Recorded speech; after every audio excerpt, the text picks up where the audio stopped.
Are you ready? Welcome to Almond Delights Reading Corner. Relax your spirit, relax your mind, relax your soul as we get into this book. The first book in our series will be The Epiphani, a love and gospel music novel by yours truly, Timothy Blaine.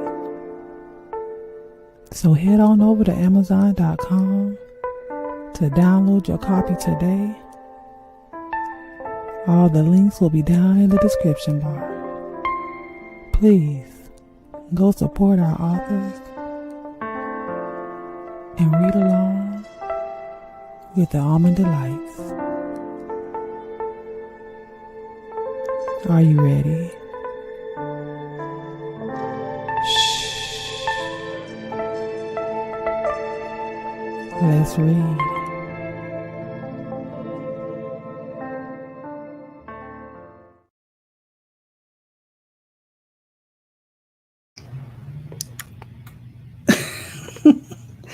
Good evening, everyone. Welcome to Almond Delights Reading Corner. I am your teacher, Miss Almond Brown.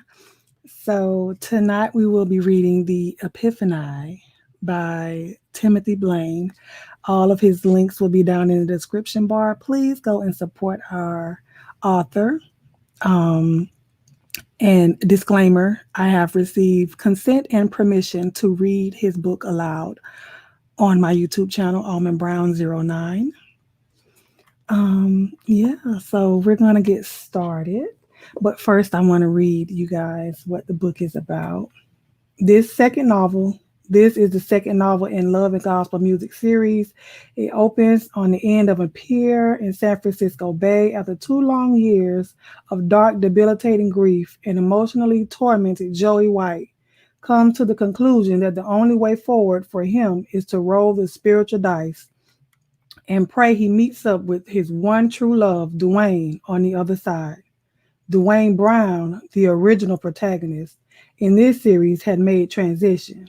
Actually, he'd been shot in the head and heart by an obsessed teenage fan of Joey's. Now Joey got the ball and he's running for his life. Enter the strangers. Who are the Epiphani and what do they want? So for those of you that don't know, I know you're probably thinking, oh, is it an epiphany? No, an epiphany is almost like an aha moment. But for Mr. Timothy Blaine, the epiphani are people or persons who come into your life to give you wisdom and knowledge, and then they leave. You don't even know who they are, what they're there for, and then they just disappear. You don't know what they look like or anything. So that is what the Epiphani is to him. So hopefully he'll be in the chat tonight. I don't know. But if he doesn't come, hopefully he'll catch the replay. So I'm going to put my speckles on. I have my candle over here, burning. I also have my cup of hot tea. So we can get to reading. If you have your books, please read along. Thank you very much. Hopefully this thing does it. And I have not read this book, so this will be my first time reading along with you guys. I wanted to get the reaction, the same reaction that you guys will receive in the book. I purchased this book with my own money, and I also downloaded the downloadable version, so I have both. All right, let's get started.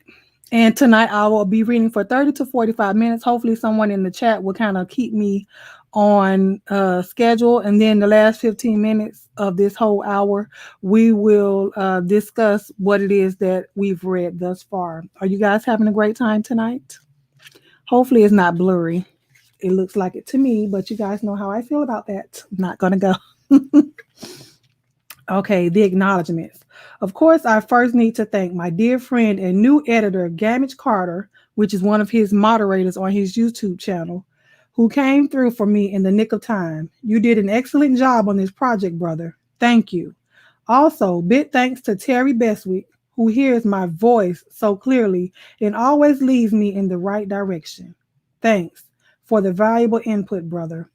And of course, I always thank my church family, the City of Refuge, who continually support, encourage, and inspire me. You'll be hearing more of them as you encounter the Epiphani.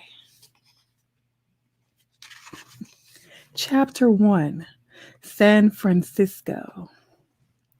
Joey stood out on the very edge of Pier 14, looking blankly over the choppy yet hypnotically calming water of the San Francisco Bay. In front of him, the lush green landscape of Treasure Island, above, pulsating veins of humanity moved in a steady flow across the majestic Bay Bridge. He'd always loved San Francisco, thinking it picturesque, romantic, and overrunning with natural, architectural, and human character. Since his very first visit to the city back in 1969, Joey thought the very spot he was now standing the perfect place to step off the face of the earth. When Dwayne was still alive, the two of them sometimes pondered the idea of a second home here, maybe even living out their old age here. The Bay Area was so beautiful.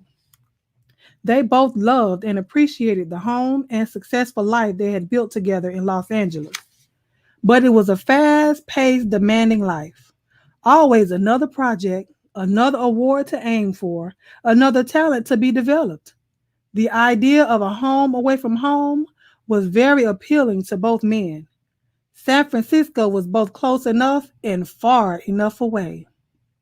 Dwayne Brown had been Joey's life partner, business partner, and first and only love for just shy of 30 years. He had 2 years prior been senselessly murdered by a psychotic teenage fan of Joey's.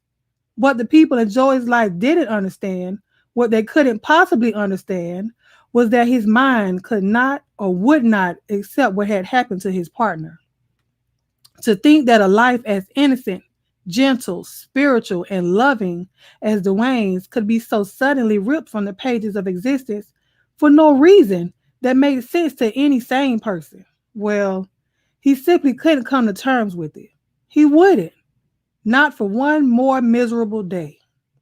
It had been 2 years now, 2 long years of dark, debilitating grief.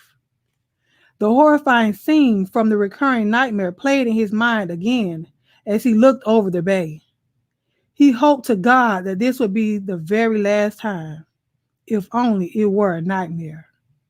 Joey had been the first to hear the muffled gunshots as he arrived with the police just a bit too late to the crime scene.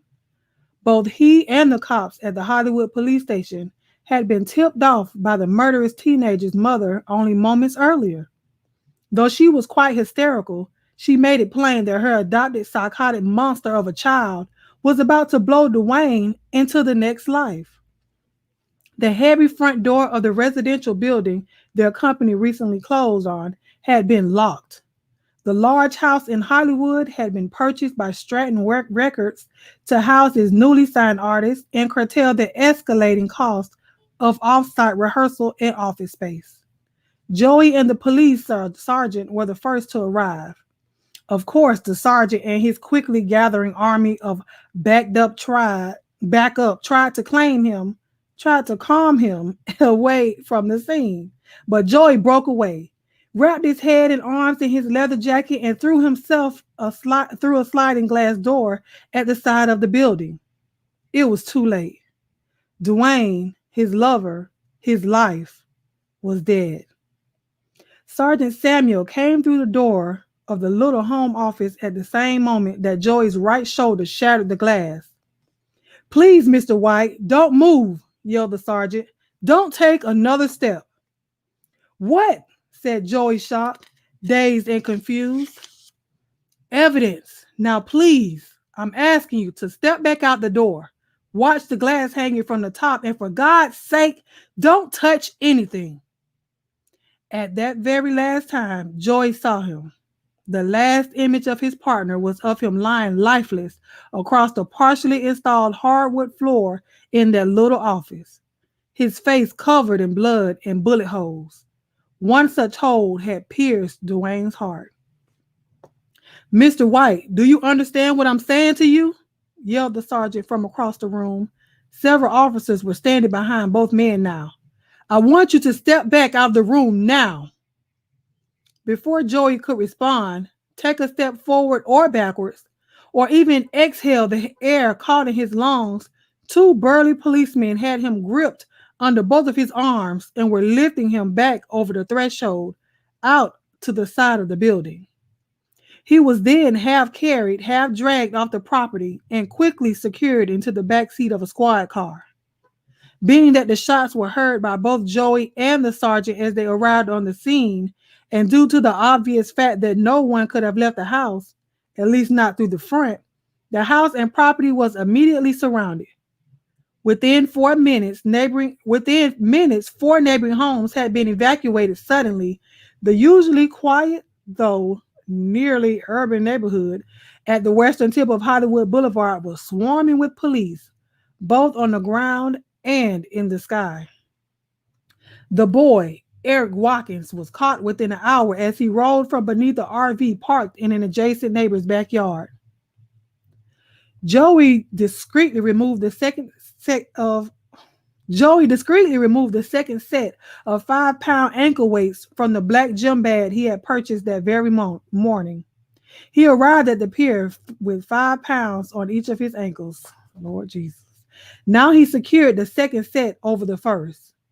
Heavy Velcro straps secured his fate. As he removed the last items in the bag, the weights for his wrist, he heard a raspy voice. Whoever it was standing directly behind and very close to his head. Now how did that happen, he wondered in a flash. The far end of the pier had been deserted for all of the 10 minutes or so that he had stood there discreetly preparing for his final swan dive. The sun had just about set. Now it was just up and over nearly the shoulder height safety fence.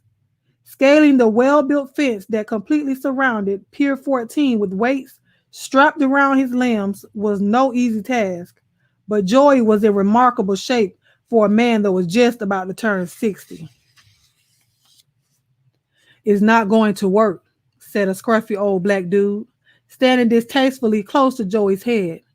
His clothes were tattered and dirty, his feet bare and horrid, and his hair. He looked like a wild man.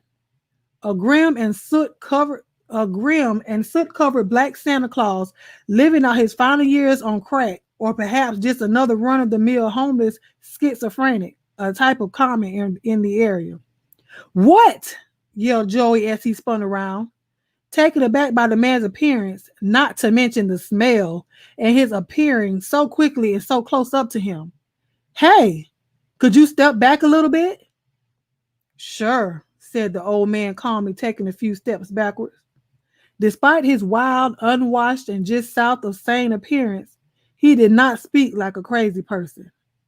"Just had to get your attention. It's not going to work." "What? Look, I don't have any money for you, so you may as well..." "Look, Joey."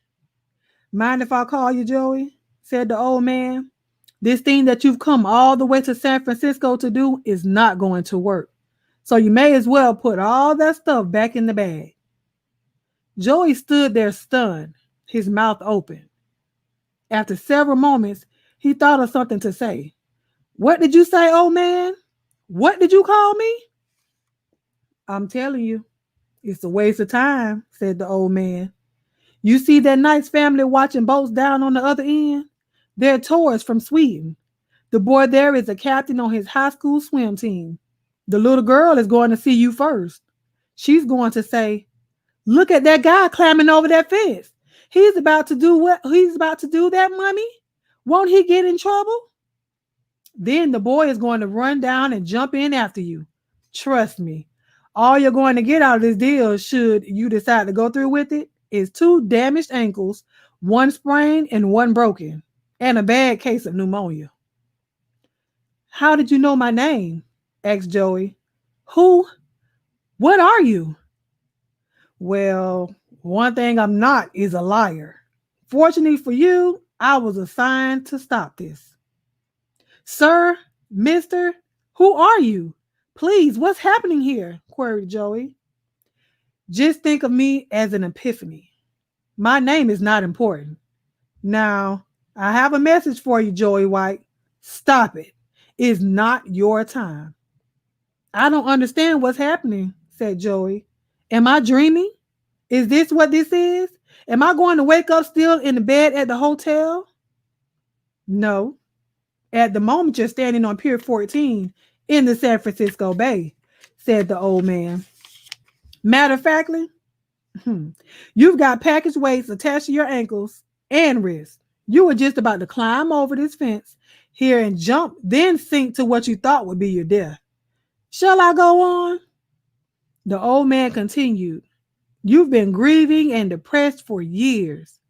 3 days ago, you were called into your doctor's office where he confirmed you do indeed have prostate cancer. You went back to your house in the Hollywood Hills, put your key in the door off the garage. Then before the latch was fully unhinged, you returned it to the locked position, got back in your car, and headed for the airport. Now, here we are. So you're an angel, said Joey, turning his head to look over the water.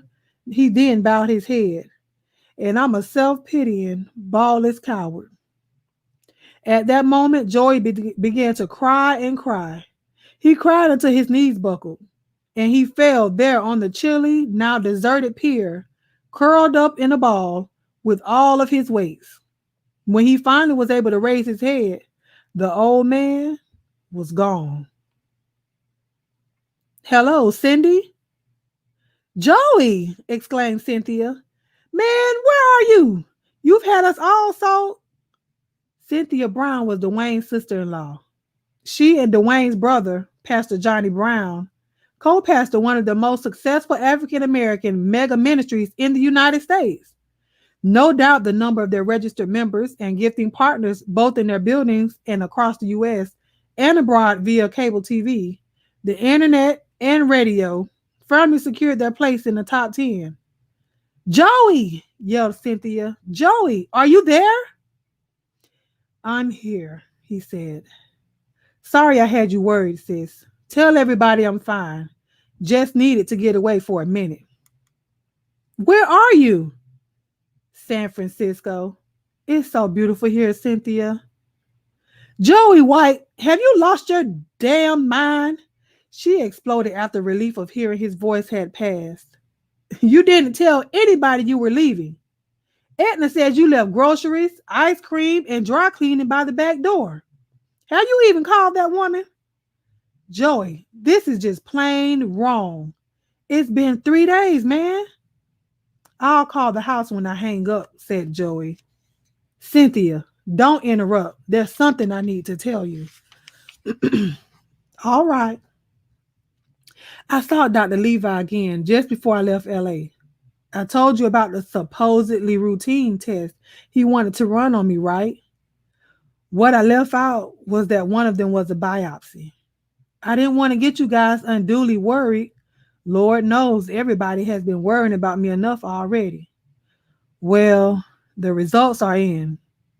It's cancer, Cynthia. It's prostate cancer. Oh my God! Oh, Joey, baby! The prostate? It can be treated, Joey.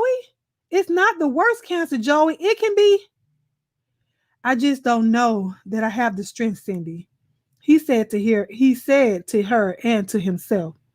This is going to mean taxing treatments, months of sickness, and no guarantees. It's just so much, sis.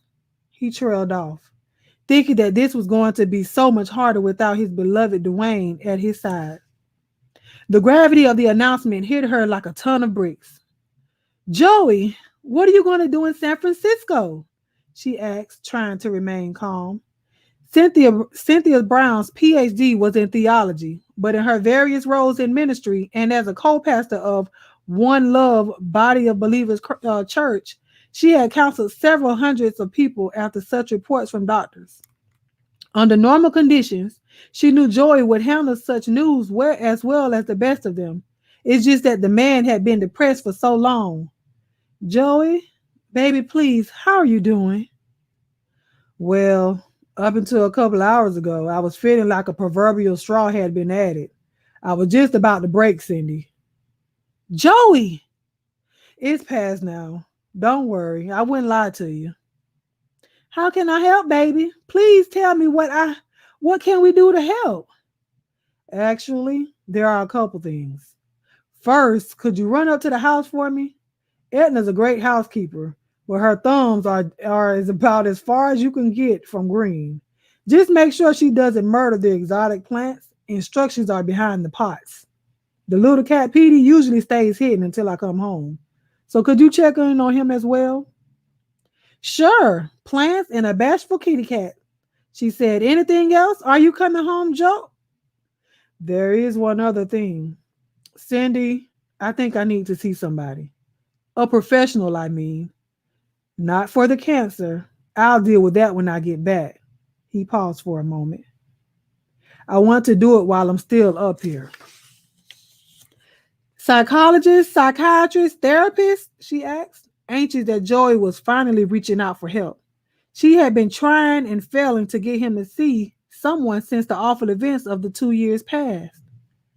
I just need somebody to talk to, said Joey. I think I'm ready to talk now. Then you call Dr. Kenneth Tooley, said Cynthia, as if she knew he would be the right man for the job. Ken and I are at Berkeley together. He's black and he's gay. What difference does that make? I'm not looking for a date, Cindy. Besides, doctors want you to take pills. That don't work for me. Joey, please, just call the man, would you? He's a great guy and he's one of the best at what he does. Hold on, let me pull up the number. The office was located in a 3-story Victorian house on Haynes Street, very near Golden Gate Park. As far as Joey could tell, the impressive, somewhat ornate, very well maintained 19th century building had at some point been divided in 3 separate flats. Dr. Kenneth Tooley's practice was on the 3rd floor. Hello, said Dr. Tooley, extending his hand. Joey made it over the last step into the foyer. You must be Mr. White. Sorry about the steps. Believe it or not, we were the first tenants after the big renovation. We chose to sacrifice for super high ceilings and a view. Unfortunately, there's no one here to greet you and get you signed in. We're usually not here on Tuesdays. I'm very sorry about that, said Joey, taking the man's hand while trying to catch a few breaths. I must have sounded pretty desperate to Cindy over the phone. This could have easily waited. Nonsense. I got in this business to help people. Well, come right in, he said, gesturing his large, surprisingly bright and modern office. Cynthia and I go way back. We were very close friends in college. Yes, she did tell me that. I love Cynthia. She is family to me. Well, have a seat and catch your breath, brother, said Dr. Tooley. I've got coffee, tea, water, and cranberry juice. He was a handsome brown-skinned man, around Joey's age with light brown eyes and meticulously well-groomed. Short, cropped, salt and pepper beard, and a full head of hair. You sound fine, right? If Cynthia would not have mentioned the man was gay, Joey's gaydar would have no doubt failed him. So I understand you're just visiting here in San Francisco? I came here to kill myself, said Joey matter-of-factly. Are you obligated to report that to the doctor? Well, let's just slow things down a bit. May I call you Joey? Sure. And my name is Ken. You may as well know off the top that I already know who you are, Joey. Love me some gospel music. I'm a fan of yours, Mr. White. I've been following your career since the 70s. In fact, I have a huge chunk of not only your voice, but many of your current artists right here in this room. Thanks for your support. Is there going to be a conflict of interest, doctor? Just call me Ken, please. No conflict. I've treated my share of celebrities over the years. In fact, I started my practice in Century City. Now, what's this about killing yourself, Joey? So you're not obligated to report what I tell you? If I feel like you're in immediate or in imminent danger to yourself or somebody else, yeah, I'd probably call it in. Are you? Nah, I'm cool. Sort of. I mean, I'm still pretty fucked up in the head, but I'm not going to do anything to myself, and I certainly have no interest in hurting anybody else, said Joey. So, Ken, you say you're somewhat familiar with my career. How much do you already know about what's been going on with me? I remember hearing your story, Joey, or at least what was reported. So, yes, I know a little. Bastard murdered my lover. He killed him, shot him in the face and in his heart. We were working practically around the clock trying to make it happen for that little piece of man. This has been so damn hard. I can't even describe what my days have been like since I've been living in hell. After long moments, Dr. Kenneth Tooley spoke. Tell me a little about you and Dwayne, Joey. Where did you meet him? So, you know his name? Said Joey, blotting his eyes and his cheeks with the tissue from a silver box conveniently placed near where he had been seated. He then began his love story. He was just a kid. Dwayne was younger than you? Yeah, well, at the time he seemed a lot younger, not only in years.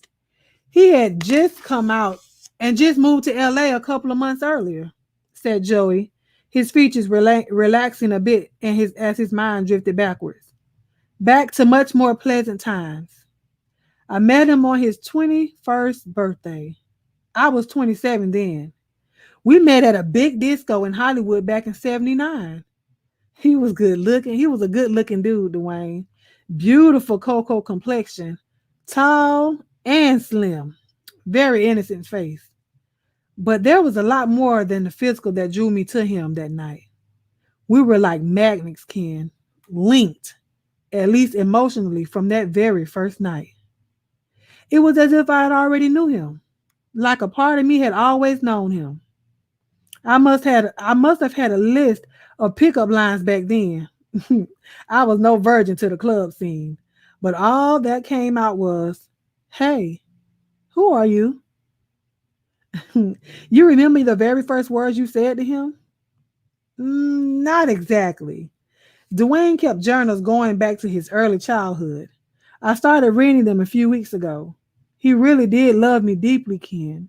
His journals read like a manly romance novel, only every word is true. I was there on pretty much every page, starting from the very first words I said to him at that circus disco in 1979. What a great gift to leave behind. He kept the journals only for himself? I mean, do you think he would have ever written about? Dwayne wrote to God. Every page he wrote in his journal was addressed to God. It was all so beautiful and so incredibly personal. He never intended anyone to see his writings other than, of course, the one to whom he was writing. Well, at least not until the very end. He specifically willed all of his personal writings to me. Yes, Dwayne knew he was going to be killed. He had to know. His will was signed a month before it happened. You waited 2 full years before you opened his journals? Yes, it took a long time. I know that. It was over a year before I could even look through our photo albums. Grief is such a personal experience. To love is so personal. To grieve such a loss, so much more. I'm sure you'll realize the significance of you coming here so soon after opening his journals, Joey. Actually, no. You probably shouldn't assume rational thinking with me, Doctor. But yes, you're right. Of course. As I recall, he was being stalked, said Ken, jotting down notes now. This person was stalking him? Yes, yes, the worthless piece of shit, said Joey. His usually captivating hazel green eyes momentarily hard and piercing. He had been calling and threatening us for months. He was calling and threatening the both of you? No, he would only speak to Dwayne. I got hangups, but I was the one he was after. I mean, not to kill me. He, in his fucked up mind, Dwayne was in his way. According to the prison psychiatrist that gave testimony in the trial, this nut job saw himself as my next love. He was working with us during the day and then terrorizing my partner by night. Cops said some of the calls were probably made on his lunch breaks as well. Punk was using electronic devices to scramble the signal. We never knew where he was calling from. It was all so sick. None of it made a damn bit of sense. Well, we just went from the day the two of you met to the last 2 months of his life in one long breath. We'll have to go back, of course. I'm sorry. Most natural thing in the world, your pain is raw and unsettled, said Ken, glancing at a wall clock. They had been talking for just over 2 hours. How long did you intend to be in the city, Joey? Let's just say I'm fluid. I don't have set plans. Then you'll come back tomorrow, ex Ken, as he stood. I'd like to see you while you're in San Francisco. Chapter 1 of the Epiphani. As you guys have heard, it has some choice words. Like I said, I'm reading this with you guys for the first time as well. So please excuse my language. Let me sip my tea real quick. Hold on.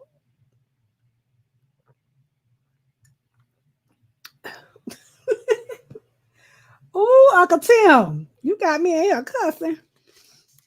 We'll get to the discussion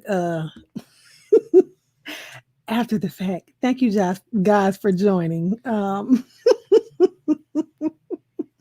Chapter 2, Dallas. 18th and Castro, please, said Joey to an ancient yet somehow youthful and friendly-faced Chinese cab driver as he climbed into the back of his taxi. You got it, buddy, said the driver. You visitor? Yes, but not from very far away. I live in Los Angeles. Oh, I've been there many times. My sister not much good brother-in-law. Wait. Oh, I've been there many times. My sister and not much good brother-in-law lived in Cyber Lake. Silver Lake? Yes, I have friends who live there. A lot of really nice areas in Silver Lake.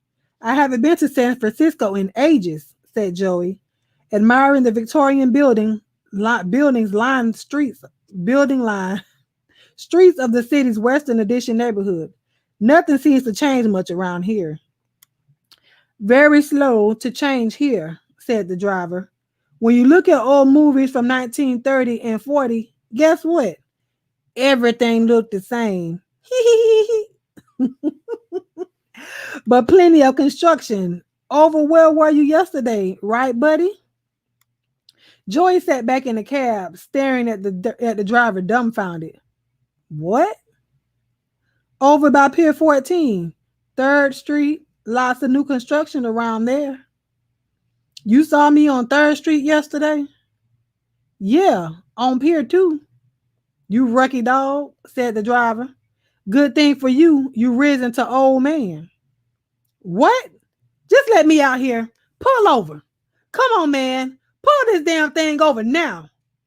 If that's what you want, buddy. But I'm telling you now, you can't get away. That's not possible. You 59-year-old now. You pray for a long time. 52 year. God get you away from molester.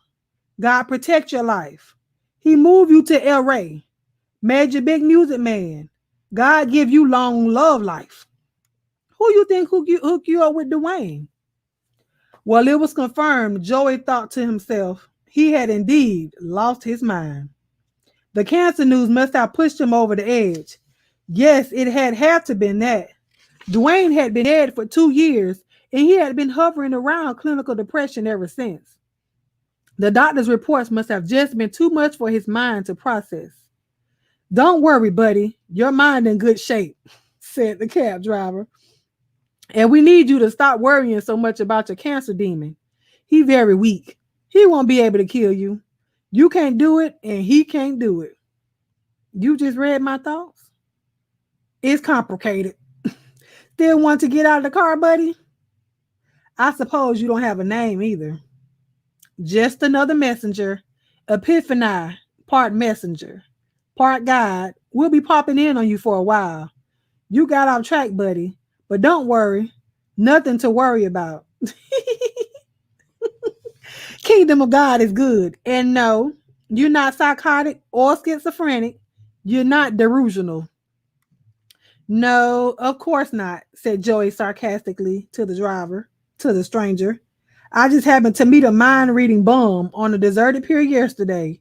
And now I'm talking to a mind reading cab driver who just picked me up in front of a psychiatrist's office. Happens all the time. Nothing. Notice anything missing from conversation with doctor? Big thing happened on pier yesterday, right, buddy? Huh? You talked for 2 hours. Oh my. The pier? The old man? Said Joey. How could I forget something like, how about when you talk to nice lady on phone? Said the driver. Don't worry about sanity, buddy. Same thing when you rev my cab. 1 minute you're talking to me, next minute, nothing. You only remember getting in cab and getting out. Okay, so I need you to understand something, said Joey, removing the 20 from his wallet, holding it up, and then leaning in very close to the driver's head. I'm feeling real panicky right now. Do you understand what I'm saying? I'm extremely anxious. I need for you to pull this car over to the curb right now. I want to walk. And then I think, no, I know I'm going to run. Relax, buddy. You be okay. You visit Castro Raider. I need to take you to corner of Polk and Sutter Street. Okay? He, my ass. This is kidnapping. I have a sale. Excusery, you ref back into you ref it back at the hotel. You change jacket today, right, buddy?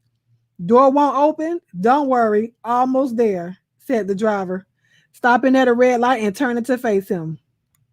Okay, Mr. Joey, Epiphani.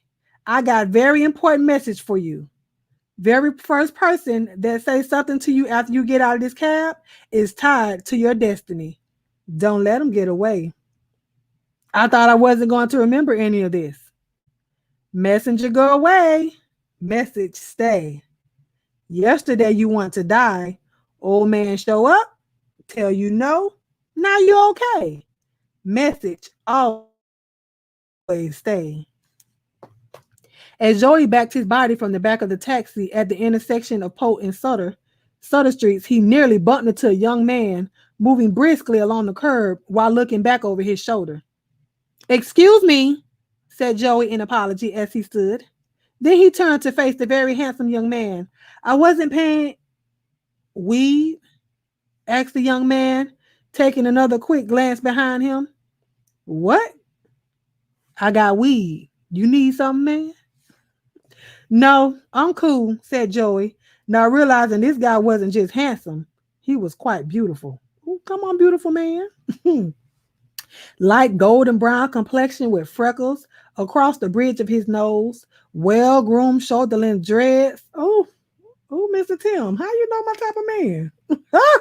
Come on, man. Well-groomed shoulder-length dreads, 6'1" or 2" swimmer's build, pants pulled almost all the way up.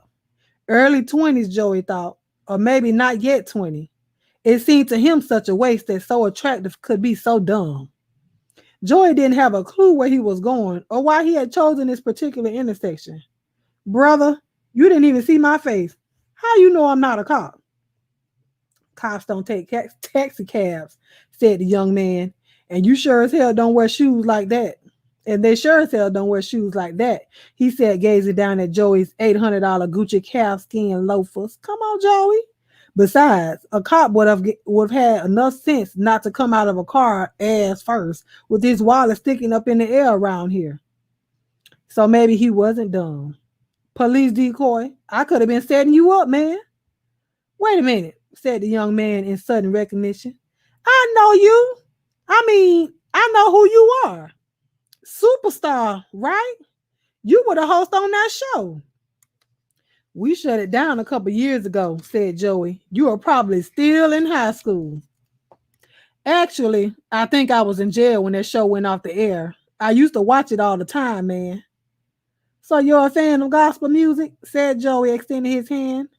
Joey White. Dallas Jordan, said the young man, shaking his manicured hand presented to him. Good to meet you, man. Yeah, I love music. Actually, I was planning on trying out for your show a few times. Even made it as far as the airport once. Should have thought to turn off my cell and pager. Business first and all that. Of course thing always leads to another.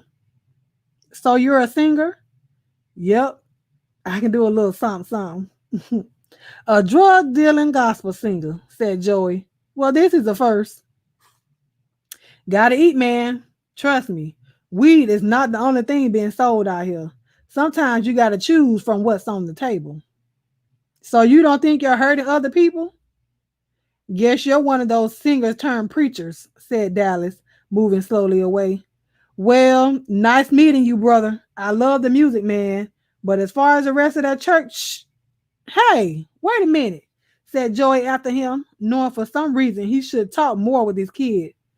Okay, so I apologize. Really, man, I'm nobody's preacher. What are you doing out here today, Joey? Asked Dallas, stopping his withdrawal and taking a few steps back to the spot where Joey had exited the cab. He had yet to move. You know where you are, right? Not exactly. Haven't been to the city in a while, but I remember the Poke has a certain reputation, right? So is that what you're down here looking for, Joey White? You chasing nuts and butts? I'm not chasing anything, man, said Joey, just trying to get into a little sightseeing. Well, the sun is almost gone now. Get ready. Everything changes around here after dark. A little advice. If you're going to be going into the bars, move your wallet to your front pocket. Man, Polk Street has changed that much? I remember having a good time here back in the I remember having a good time dancing down here. Not so much about what goes on inside, said Dallas, as it is what's waiting outside after you had a few. Dance clubs all gone now. I've heard about that period though. 80s, right? How old are you, Dallas? Asked Joey, feeling certain this kid was nowhere near the earth during any part of the 1980s. Not trying to get too personal, just curious. I'm 22. And you? Guess I have to answer that, answered Joey, instantly regretting having brought up the subject.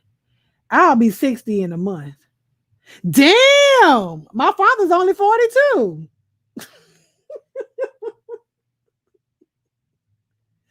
Just call me Grandpa Joey. That was a joke. Don't call me that. Listen, Dallas, how much money you make doing this a couple of hours? Sorry, man, I'm not what you're looking for, said Dallas. All I sell is weed. That didn't come out right, said Joey. Well, let me start out by assuring you that I have absolutely no interest in having sex with you, brother. That will only make me feel older than I already do. I was thinking you could show me around, though. I'll give you a couple hundred. Would we have to start around here? No offense, man, but if I'm seen hanging out on Polk Street with a 60-year-old dude, well, you know what I'm saying. Yes, I know exactly what you're saying, Dallas. And yes, in case you're wondering, that is a very insulting thing to say. But let's catch a cab, he said, throwing up his left hand to hail a second taxi since leaving Dr. Tooley's office 20 minutes earlier. Still not sure why he had gotten out there in the first place. Well, I'm starving. What about you? Yeah, I can eat. Any suggestions? I can eat anything, man, just as long as it's not around here or the height. Burnt out on the restaurants? No, I'm just burnt out on going to jail, man, said Dallas. It's best for me to keep it moving in certain neighborhoods. Know what I mean? Narcs don't forget a face. Yeah, sure, said Joey, wondering if this is a good idea. Don't mean to stare, brother. It's just that you sure don't look like a criminal. Just weed, Joey. That's all I do. Don't trip. Your valuables are safe.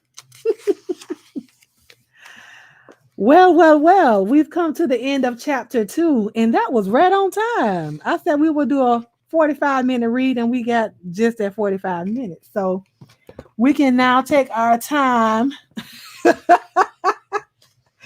We can now take the time to discuss what we have read. I can drop the link if you guys want to come on, and I want to first and foremost, is it blurry? Because I swear I feel like my face blurry. Maybe it's the glasses, but I want to thank Mr. Timothy Blaine for allowing me to read his book, The Epiphani. I want to thank the ones that have downloaded his book. I've seen them. They sent me screenshots of the downloaded book. I appreciate you guys still supporting him, although you're hearing me read. Please, please, please go and support Mr. Timothy Blaine. He was so gracious enough to allow me to read his book aloud to you guys. So what do you guys think of the first 2 chapters? You heard Joey and Dwayne were lovers, and Dwayne was killed by a crazed fan of Joey's. Joey is a gospel music artist, and the crazed fan was in love with Joey. So he decided that Dwayne was in the way. So he was going to kill Dwayne to get to Joey, crazy, right? So Joey not being able to handle what happened with Dwayne, he wanted to take his life. So he went to the pier at the San Francisco Bay, put weights on his wrists and his ankles to jump into the water. But the Epiphani, and I explained it in the beginning but for those of you that may have came in late, for Mr. Timothy, the Epiphani is what an epiphany is to us. So when you say an epiphany, it's like a aha, something had given you that spark to remember something or whatnot, or giving you some kind of knowledge. But the Epiphani, they are people or persons that come into your life to give you a message that you need for that time. So for now, he has 2 Epiphani, the old man that stopped him from jumping off of the pier, as well as the Chinese cab driver. And I've seen y'all laughing at my rendition of a Chinese person. I can't do that. So I did as best as I could. Okay.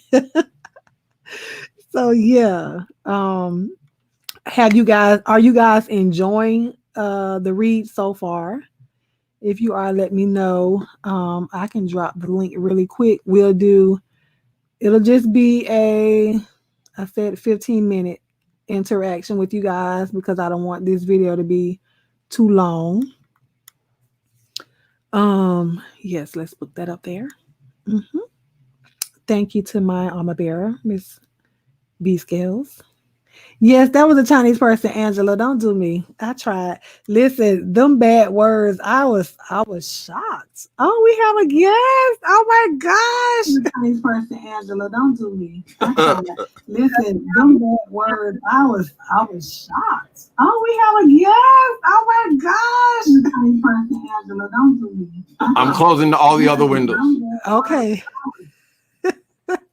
Hi. Hi. I'm so impressed with you. Are you a professional reader? I love to read, but I'm not professional. Oh, you can do it, honey. You could do it. You could do it. That's wonderful. Thank you. Dramatic reading. You even got the China guy. You caught on to the R's. Yes, I did. I was like, wait a minute, hold on. Let me get this right. Because I wanted to make sure I was in character with the characters that you put in the book. Right. Oh, I loved it. I've never heard anybody read that dramatically. You know, it's like the difference between on my Kindle, I can read with a mechanical voice, right?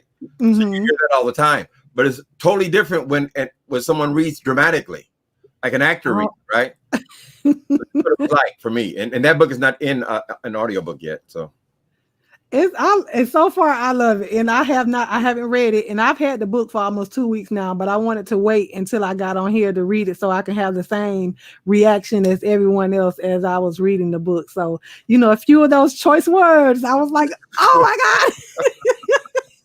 I was shocked, but I said I wanted to give the essence of the book. I didn't want to shorten, you know, anything out of the book. So I wanted to give everything that you gave in the book. So right. Well, I can catch the story very easily when you're reading. So thank you. You're welcome. So we'll be doing I'm only doing 30 to 45 minutes every Monday. So, you know, that'll give people time. There have been people downloading the book, so they're reading along with us. You know, I didn't want to just get here and read your book and you not get any profit. So I bought the book twice. And then some other people, some of my other Almond Delights, which is what I call them, they've also purchased the book as well. So yeah, I don't care about that. I'm glad you're reading it. What happens is when you have a series, there's a series of 4 books, right? So if someone's reading one book, then the person, theoretically, people can get interested in the other books. So you still make sales, you know, because that's the second in a 4-book series. Yeah, I know you said that, and I didn't want to do Meth Monster because everybody was doing it. That's why I asked you which one would you like to be read aloud, and you know this is the one that you chose. So far I'm loving it, and I learned what Epiphani was by the other night you were on your live. I was in the bushes, but you just so happened to explain it at that moment, and I didn't even ask, and I was like, yes. Right. I was so glad that you said it. So, and it made sense, you know, an epiphany being something, but an epiphany, you know, is an actual person that they're being, you don't, right. It's a right. So I'm loving it so far. We made it to chapter 2. So next week we'll start on chapter.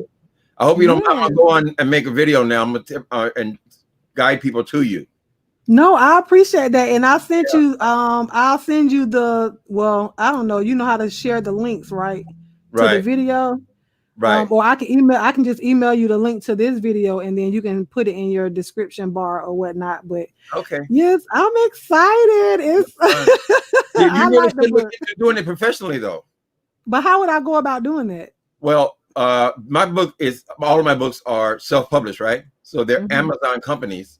Amazon has the ebooks, and it has CreateSpace, which is another company owned by them, which is for the hard copy, and then they also have audio.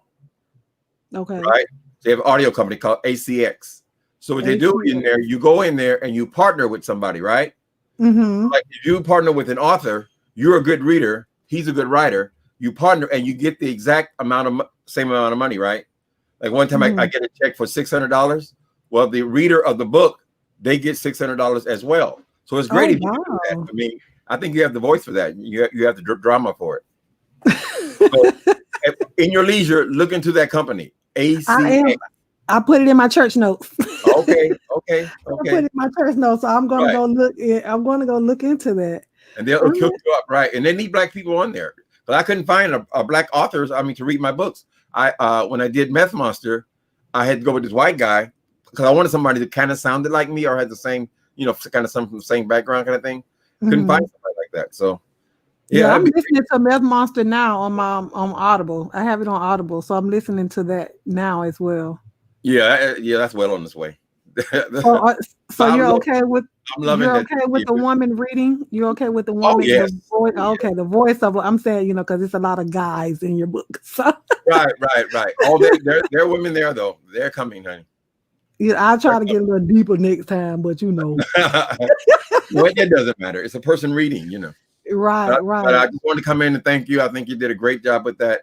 And I was actually drawn into the story. I mean, I wrote the story, but I haven't read it in is it 3 years or something like that? So yeah, thank you. You're welcome. So this is all is coming back to you now. Right. I love that story. When you're writing, you know, you read it over. You probably read it 100 times as you're writing it. You know, because for me, I'm dyslexic, so I got to read everything I wrote the day before and then move a little bit further and then go. You know, so every day I would read whatever I wrote. So I was reading a whole lot back then, but I'm glad it comes across smoothly or it's understandable. It does. It does. And they enjoyed it. Right. they're enjoying it. So, you know, this is our Almond Delights Reading Corner. That's So the name of your, let me see. What's the name of it? Almond Delights Reading Corner. Okay. I'll put the link in there. Yeah. But you know, my channel name is Almond Brown. Okay, Almond Brown. You're a subscriber of mine, right? Yes, hey, listen, you call me out every live. I'm in your live all the time. Right. Normally I'm like one of the first two. Me and Princess A was like neck and neck all the time. Right. There. So I'm there all the time. Well, this is a great idea. I'm glad you did it. I'm glad you allowed me to. But okay, I'll be here every Monday. Yes, every Monday at 9 p.m. Eastern Standard Time. We'll be here in the corner. Okay. Well, see you later. Thanks, guys. Thank you. Hope you guys get the book. Yeah. Later. Oh, wow. So, yes, we have Uncle Tim. That was the author of the book, The Epiphani, that we're reading. We appreciate him for joining us, and we appreciate him for allowing us to indulge in his book out loud. So hopefully we'll have more Almond Delights come next week to listen to the reading.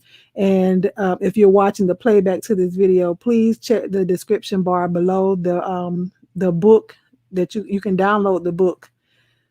Please download the book. It's only $4.99, y'all. It's only $4.99. Come on and support an author. You know, and if you are an author and you would like your book to be read aloud, please email me at almondbrown09@gmail.com, and I will happily oblige. You don't have to send it to me. I will pay for the book. Seeing as I'm reading it out loud, I will pay for the book. And someone asked about this painting behind me. It's actually not a painting. I saw this on Instagram. It says, she became his balance. He became her strength. It was a picture on Instagram that I saw, that I saved and went to Walgreens and had it put on a canvas. So it's actually a canvas. It's a print. So yes. Oh, thank you guys. I thank you guys for joining me. I'm not going to prolong this video. If you can, please share the video so we can get more awareness to the authors that will be highlighted. Next week, we'll be reading again at 9 p.m. Eastern Standard Time, and we will continue the Epiphani. We will be on chapter 3. You can read ahead if you'd like, and that way, you know. Is there anybody else that wanted to come up? I didn't want to cut y'all short. I'm sorry. I didn't want to cut anybody else short, just in case somebody else had something else to say. Really, really quickly, because I said an hour. I'm going to try to stick to my guns with the hour. That was perfect timing. 2 chapters in 45 minutes. And excuse the the language. But I'm just, I got to do his book justice, and I loved it. So, I appreciate you guys for the compliment. If nobody's going to come up here, we're going to end this video. Please subscribe if you have not to my channel. Please hit the notification bell so you can get those good church bells on the side to get all the notifications when I upload or when I go live. Please also check the description bar to subscribe to Mr. Timothy Blaine's YouTube channel, as well as the link to his books. He's an author of 5 books. You can check them out. The rest of them. This is the second book in The Epiphani is the second book in the series of the Love and Gospel Music novel series. Myth Monster, I think, was the first one. I don't know. I can't remember the name of the second one. The third one. But there are other books that you can download. You can get Myth Monster on Audible. And you can also download those books for your Kindle as well, or your cell phone. Or get the paperback. The paperback was $10.49, if I'm not mistaken. I think it was $10.49, like $11. And it's not much. Child, I spend that on lunch.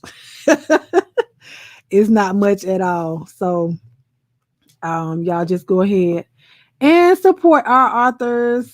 And I wanted to, he said something earlier. I wanted to try to scroll back and see really, really, really quickly. Did y'all enjoy the oh, he said I definitely had his permission. I did twice. So yes. Oh, that's why he said thank you. But yes, go ahead and so I'm so tickled. I want for you guys that did not hear the beginning, you guys hear the for the book. Are you ready? Welcome to Almond Delights Reading Corner. Relax your spirit, relax your mind, relax your soul as we get into this book.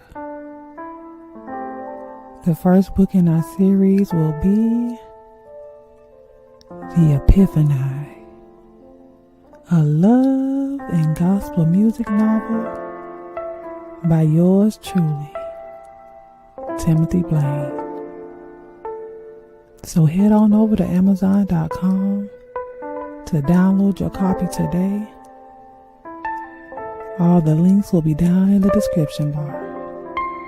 Please go support our authors and read along with the Almond Delights. Are you ready? Shh. Let's read.